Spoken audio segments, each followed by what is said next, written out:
Fortune Ladies is an archetype used in the Yu-Gi-Oh! 5D series by Carly, one of the people who turned into a dark signer, and then became a love interest to the Rizz King, Jack Atlas. Unfortunately, her deck didn't get the same love, considering that her whole archetype depends on one monster in particular to go anywhere. You can see the Fortune Ladies had no luck succeeding in the harsh world of the TCG.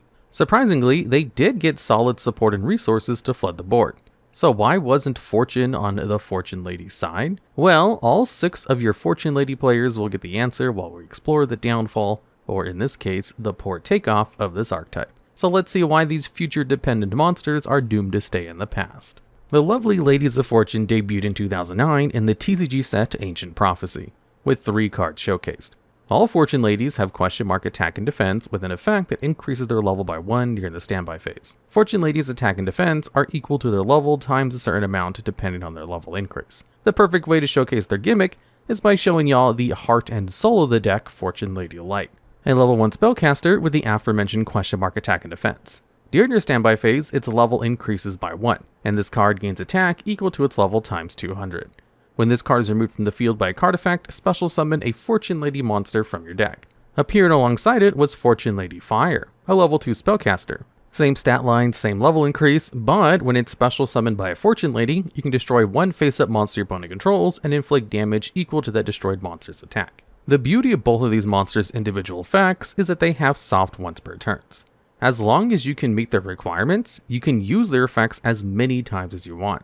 Meaning Light will let you float out monsters for free from your deck, and Fire will keep popping and burning your opponent's monsters. Light's effects was absolutely the best card to open with, as it lets you summon any of your Fortune Ladies regardless of level, and as we know in Yu-Gi-Oh!, effects that make you able to special summon straight from the deck rank amongst one of the most potent type of effects. Ask Summon Sorceress or Wind-Up Carriers and Zenmaity how effective this worked out for them, as Summon Sorceress has been banned since 2019 and Zenmaity is still on the list.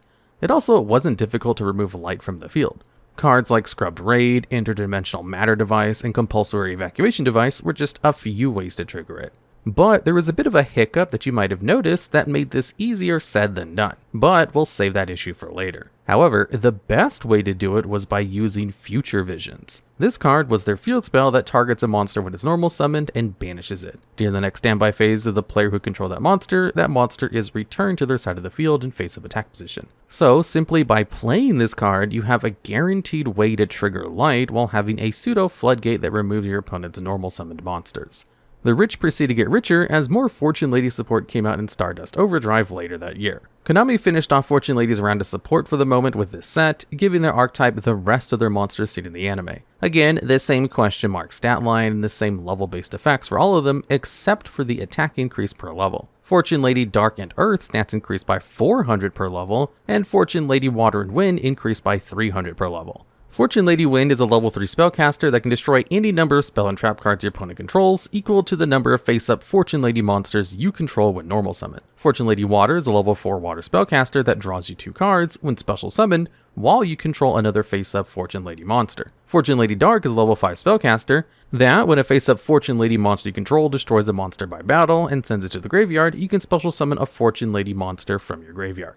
And finally, Fortune Lady Earth is a level 6 Earth monster that inflicts 400 damage to your opponent when its level is increased. The only non-Fortune Lady archetype monster in the set is Solitaire Magician, a level 4 light spellcaster with 1600 attack. Once per turn, you can select a face-up Fortune Lady monster you control and one of the face-up monsters on the field. Reduce the level of the selected Fortune Lady monster by 3 and destroy the other target. Stardust Overdrive also gave these ladies more spell and trap card support. Fortune's Future is a normal spell card that lets you draw 2 cards by sending a banished Fortune Lady monster to your graveyard. Time Passage is a quick play that increases the level of 1 face-up Fortune Lady monster you control by 3 until the end phase. For the 2 traps, Bending Destiny is a counter trap that can only be activated if all face-up monsters you control are Fortune Lady monsters.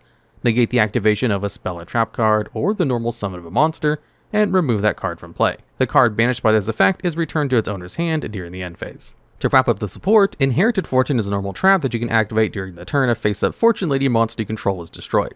This card special summons up to 2 Fortune Lady monsters from your hand during your next standby phase.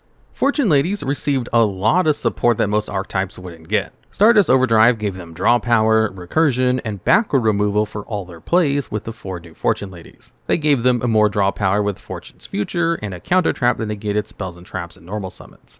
Everything sounds like a plan for success, right? If only the deck hadn't suffered from specifically gimmicky conditions and requirements.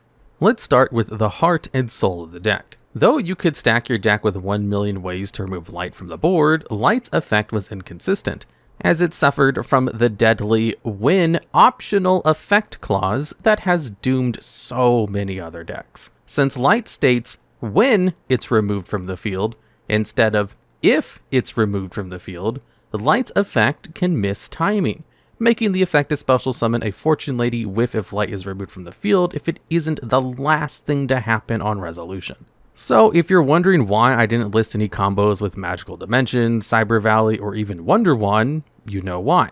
Because those would all cause it to miss timing. The same goes for Fire, Water, and Wind. If their summons aren't the last thing to happen, their effect fizzles out. One wrong move in the order of operations could get you nothing. It also didn't help that the Archetype didn't have much in-Archetype support to banish light. Future Visions was a good option, but it only removed light if normal summoned. It was also a lazy floodgate that targeted normal summon monsters only. It did nothing against special summons. Cyber Dragon, or summoning from the extra deck, is free real estate if you have the materials. The deck lived and died by light, who started their plays in 2009.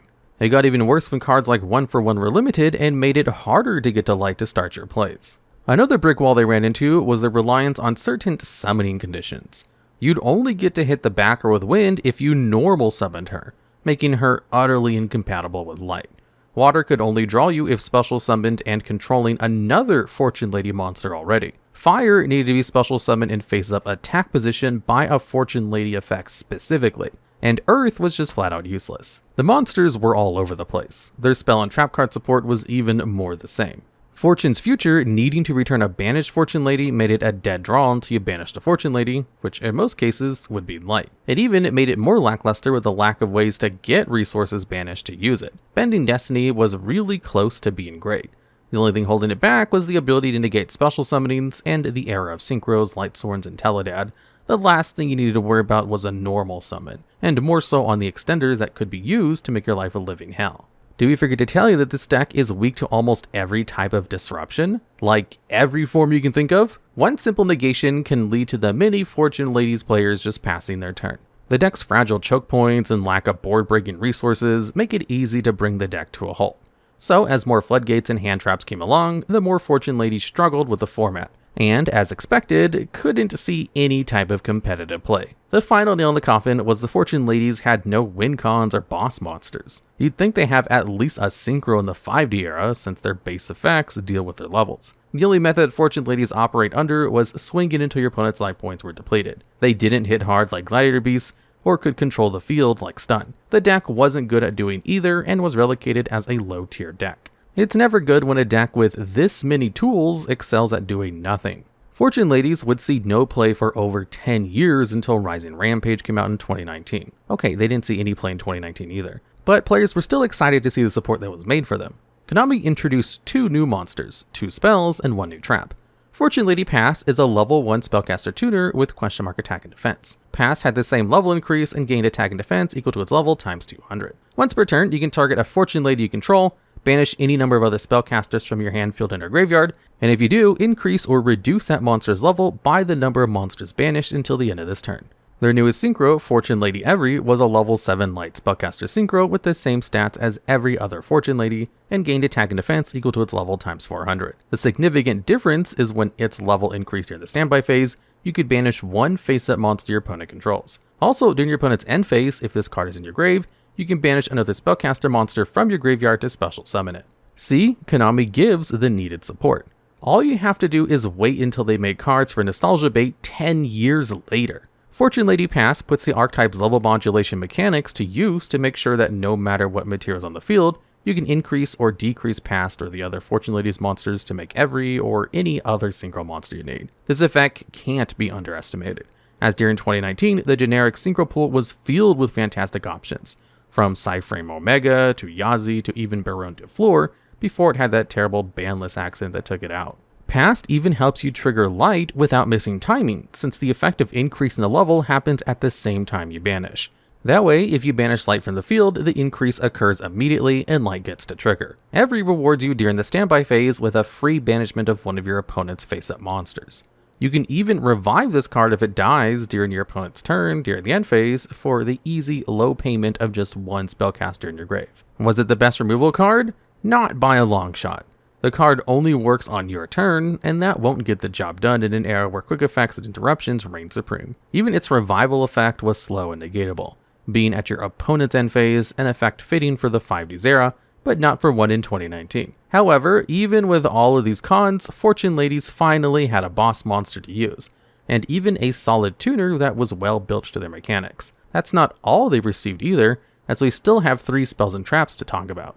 Fortune Vision immediately popped out as one of the best new supports. When activated, you can add a Fortune Lady card from your deck to your hand. Once per turn, if a card or cards you control are banished by card effects, monsters you control cannot be destroyed by card effects this turn, even if this card leaves the field. Once per turn, if cards your opponent controls are banished by card effect, you can make the next battle damage you take this turn become 0, even if this card leaves the field. The next spell, Fortune Lady Calling, is a normal spell that once per turn lets you special summon one Fortune Lady monster from your deck with a different name from the cards you control if you control a Fortune Lady monster already. Still, for the rest of this turn, you can't special summon monsters from the extra deck except synchro monsters. To round out the new spell and trap support, Fortune Lady Rewind has a hard once per turn trap that lets you target any number of your banished Fortune Lady monsters with different names and special summon them, but then they're shuffled into the deck during the end phase. As good as it is to have a card like Light being able to grab a monster from the deck to the field immediately, Vision is a stupendous searcher that also gives protection upon banishment to your monsters and could reduce damage when your opponent's monsters get banished, even if this card isn't on the field anymore, guaranteeing a turn of protection. Calling and Rewind also have many advantages, with Calling being another way to get monsters straight from the deck and Rewind being a free return for the different dimension. If you see support along the lines like this, you know a deck is probably horrendous. Even with an Archetype chock full of soft once per turn effect monsters, a plethora of draw ability, one of the best typings in the game, the ability to tune out monsters directly from the deck, and an absolutely free return for the different dimension, this took the deck straight to Duel Links and low-ranked Master Duel matches. Disruption was still the name of the game against these color-filled wizards, even with non-Archetype cards like Magician's Souls. And the new support didn't give them any win cons at all. The new Synchro barely has an effect removal, and the extenders or cards that supplement them were simply an ash away from making you scoop at the table. Calling locked you into Synchros and took away access to types of extra deck options like Xyz and Links if you used it. At this point, it didn't surprise players that the deck was just too slow to operate in the game in 2019. With decks that could interact during either player's turn, set up strong boards, and most importantly have an actual win con. One of the most impressive strats you could pull off in Duel Links with the new support was actually being able to use the Floodgate, the Regulation of Tribe. This card stops all monsters of one type you declare from attacking, but to keep it on the field, you have to tribute one card during your standby phase. Fortune Lady Every would come back during your opponent's end phase, banish one card during your standby phase, then you could tribute it off to Tribe to keep the Floodgate on the board and do it all over again on the next turn. So, if you're playing a deck that only used one type of monster, you just couldn't attack a Fortune Lady player. So, Fortune Lady's luck ran out. Well, they never had it to begin with. Their primary starter could miss timing, and the conditions of some cards were too gimmicky and janky, which needed specific requirements and conditions to activate which were not easy to fulfill. This playstyle was too slow, even for the likes of 2009. But the actual pain was having no win condition. What was the purpose of Fortune Ladies? Monster spam, draw cards, all for what? A slow burning deck that just gains a level increase couldn't get it done, whether 10 years in the past or the present. When they finally got their boss monster and tuner, they were abysmally slow and mediocre even with the amount of draw power and ability to spam the board with monsters finally. It went from a hopeful deck with bountiful resources to one of the most gimmicky, jank-filled bricks in the TCG. A lot of support would be needed to fix the real housewives of 5Ds and their consistency issues.